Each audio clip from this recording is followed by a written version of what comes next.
नमस्कार, मेरा नाम राघव है और आप देख रहे हैं मॉलिटिक्स। आज के वीडियो में बात करेंगे कांग्रेस ने जो स्टैंड लिया है। भारतीय जनता पार्टी की तरफ से कांग्रेस को निमंत्रण भेजा गया था 22 जनवरी को आयोजित होने वाले राम मंदिर के कार्यक्रम में आने का।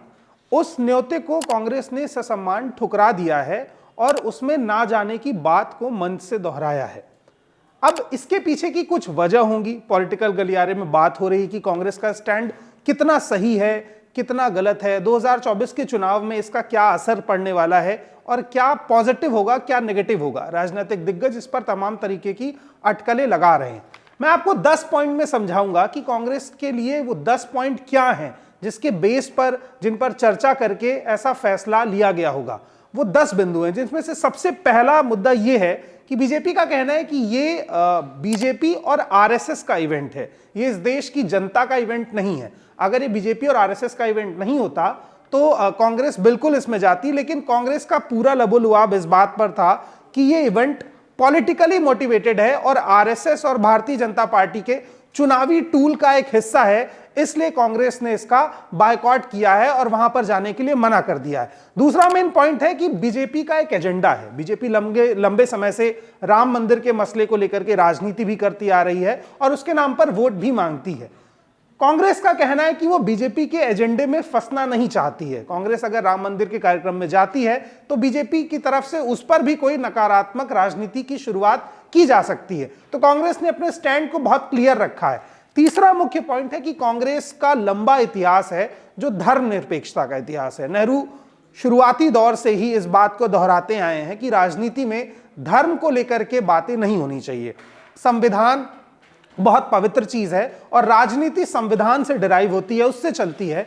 तो धर्मनिरपेक्षता का स्पेस अगर बचा रहेगा तो भारत में रहने वाले हर धर्म के व्यक्ति के लिए राजनीति और संविधान का सम्मान बराबर रहेगा। अगर किसी भी स्थिति में राजनीति किसी एक धर्म को ज्यादा तरजीह देती है, उसे ज्यादा वैल्यू देती है, जो दो धर्मनिरपेक्षता का पॉइंट है भारत के संविधान में, उसको भी ठेस पहुंचेगी और जो आइडिया ऑफ इंडिया है वो उतना खूबसूरत नहीं दिखेगा। चौथे पॉइंट पे बात करें तो बीजेपी हार्डकोर हिंदुत्व की बात करती है, हार्डकोर हिंदुत्व की पार्टी है। कांग्रेस हार्डकोर हिंदुत्व से साइड हट करके धर्मनिरपेक्ष की बात करती है। तो कहीं ना कहीं कांग्रेस का स्टैंड भी क्लियर है कि वो अपनी पॉलिटिकल स्ट्रैटेजी में हार्डकोर हिंदुत्व को कहीं से कहीं तक का स्पेस देने के लिए तैयार नहीं है। कांग्रेस मुद्दों की राजनीति करेगी।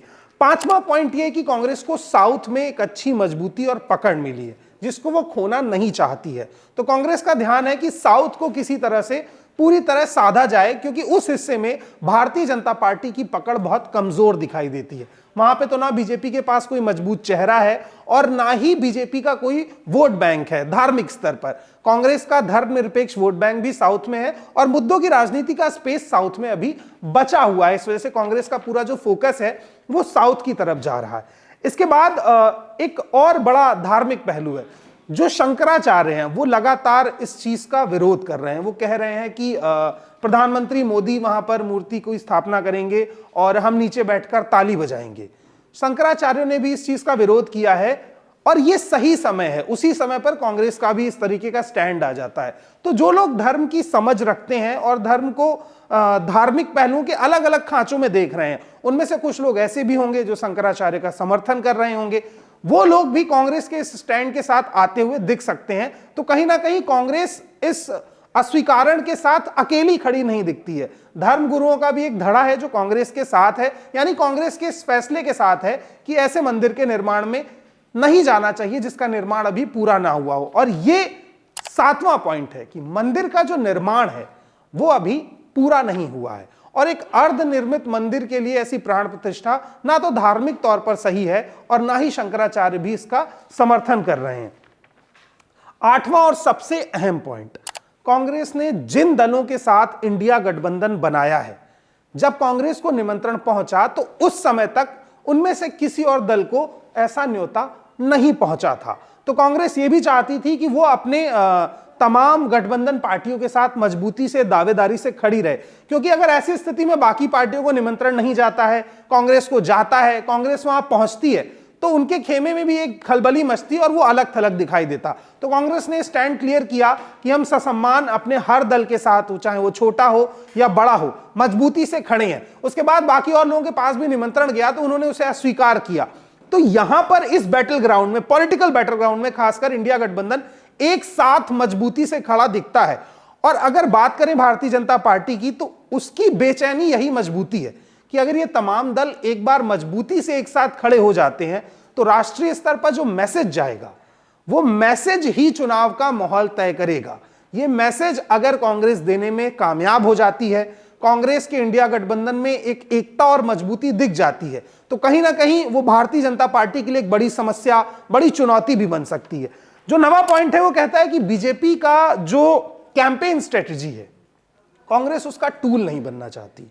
2024 का चुनाव कितनी भी बातें हों, कितने भी तरह के मुद्दे हों, लेकिन बीजेपी की तरफ से कहीं ना कहीं पूरा चुनाव राम मंदिर के निर्माण के ओर ही लड़ा जाएगा। वहां और मुद्दे रहेंगे लेकिन वो इतने सेकेंडरी होंगे कि राम मंदिर के मुद्दे की आड़ में वो सब दब जाएंगे।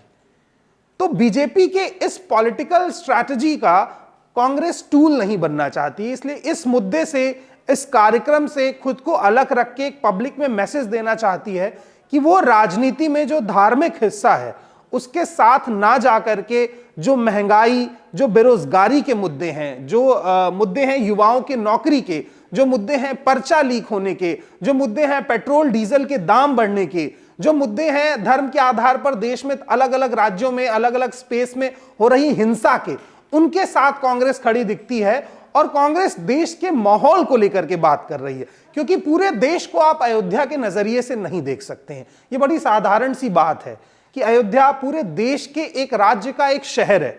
अगर वहां पर कुछ ऐसा हो रहा है तो क्या उसका प्रभाव केरल में भी उतना ही बराबर दिखाई देगा? क्या तमिलनाडु में वैसा प्रभाव दिखाई देगा? क्या महाराष्ट्र में दिखाई देगा? इन सभी पहलुओं को अगर आप बहुत बारीकी से देखेंगे तो कांग्रेस का स्टैंड एकदम स्पष्ट और क्लियर दिखाई देता है। और सबसे आखिरी और सबसे प्रमुख पॉइंट कि कांग्रेस एक पॉलिटिकल मैसेज देना चाहती है। मैसेज ये है कि कांग्रेस मुद्दों की राजनीति करती है, जिसकी बात बार बार राहुल गांधी भी मंच से करते हैं। उसी बात को अधीर रंजन चौधरी भी दोहरा रहे हैं।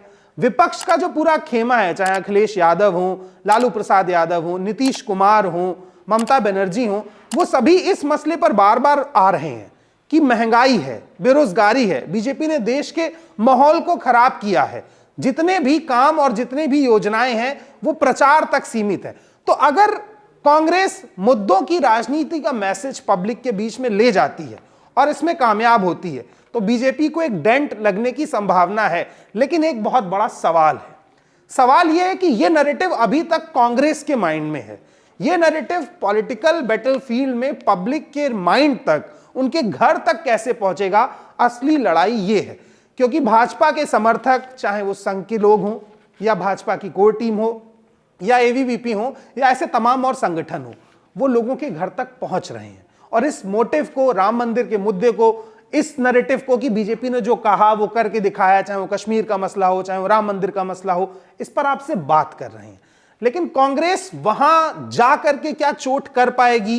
क्या सोए हुए इंसान को जगा पाएगी कि मंदिर मस्जिद का मुद्दा उतना अहम नहीं है? मुद्दा यह है कि क्या आपकी सरकार आपको वो तमाम सहूलियत देने में कामयाब है जो संविधान में लिखी है? क्या वो स्पेस आपको मिल रहा है? क्या आप ग्रेजुएट होकर के, मास्टर्स करके एक अच्छी नौकरी पाने के हकदार हो पा रहे हैं? क्या पर्चा लीक का सिस्टम रुकेगा? इस सरकार के पूरे लूप में जो सबसे ज्यादा लीकेज है वो पेपर लीकेज है।